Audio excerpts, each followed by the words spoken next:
RAP, régime d'accès à la propriété. Donc ça, on entend plein de choses. Puis la première chose que je veux démystifier, en fait, là, démêler dans la tête des gens, c'est qu'est-ce que le RAP? Okay? Donc vraiment, là, on va faire ça simple. Le RAP, c'est un programme qui te permet de pouvoir utiliser des REER que tu détiens déjà pour l'achat d'une propriété. Donc tes REER, tu peux les retirer pour ça. Ça, c'est le RAP. Ça ne va pas plus loin que ça. Là où les gens viennent à se mélanger, c'est qu'il y a une stratégie qui va comme suit. Disons, tu empruntes 35 000 $ à la banque ou à la caisse. Tu viens le mettre dans tes REER. Tu laisses ça 90 jours ici. Après 90 jours, tu retires ton 35 000 $ et tu le redonnes à la banque ou à la caisse. Là, ici, tu n'as plus de prêt personnel. Par contre, ce qui se passe, c'est qu'à tes prochains impôts, vu que tu as cotisé 35 000 $ dans tes REER, eh bien là, tu vas avoir un retour d'impôt plutôt important. Donc, c'est ce retour d'impôt-là que tu peux utiliser aussi pour ta mise de fonds. Pour ça, ici, là, cette stratégie-là, souvent, c'est ça que les gens pensent que c'est le RAP. Ça, c'est pas le RAP. Ça, c'est un prêt REER qui est rappé après. Donc, vraiment, ça, c'est ça. Le RAP qu'on va parler maintenant, c'est simplement le fait de prendre de l'argent qui est dans les REER et de l'utiliser pour le projet. Et ça, c'est d'ailleurs une des questions que j'ai le plus souvent. Est-ce que je dois seulement utiliser l'argent pour la mise de fonds? La réponse, c'est non. Si tu veux prendre cet argent-là puis aller à Hawaï, il n'y en a pas de problème. Tu peux y aller, il n'y a pas de trouble. Tu peux faire ce que tu veux avec cet argent-là. Par exemple, peut-être pas la meilleure décision. Il faut que tu aies ton argent pour ton projet. Donc, l'argent, tu peux faire ce que tu veux avec.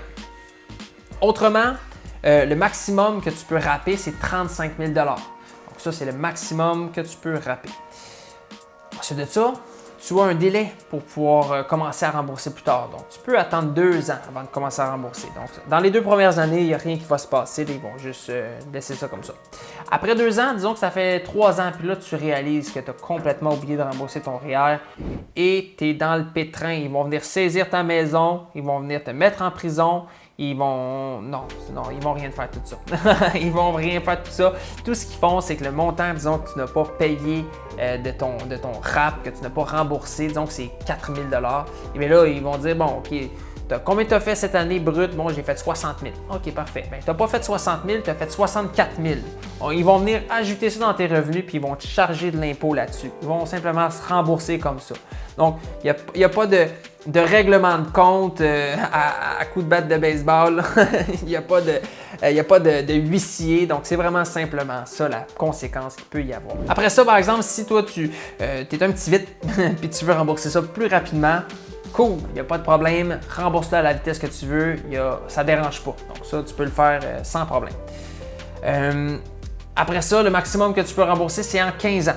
Donc, 15 ans, si tu veux rembourser là, sur le plus longtemps possible, c'est 15 ans. Après ça, il faut que tu le rembourses au complet. Maintenant, disons que malheureusement, tu es dans une mauvaise posture, puis tu t'es séparé. Puis là, tu voudrais pouvoir réavoir accès à des REER que tu as placés, puis c'est faisable. Donc, tu peux rapper à nouveau dans quelques situations, dont en cas de séparation. Et en fait, ce qui est important à savoir, c'est que tu dois avoir remboursé tes REER, ton RAP, pardon, de la dernière fois. Donc, vraiment important. Puis, le deuxième scénario, est-ce que tu peux rapper à nouveau? C'est si ça fait 4 ans que tu n'es plus propriétaire et que ton dernier RAP a été remboursé. Donc ça serait tes 2 façons de pouvoir rapper une deuxième fois. Donc, j'espère que ça a démystifié cette portion-là pour toi parce que, bon, c'est souvent un petit peu ambigu tout ça.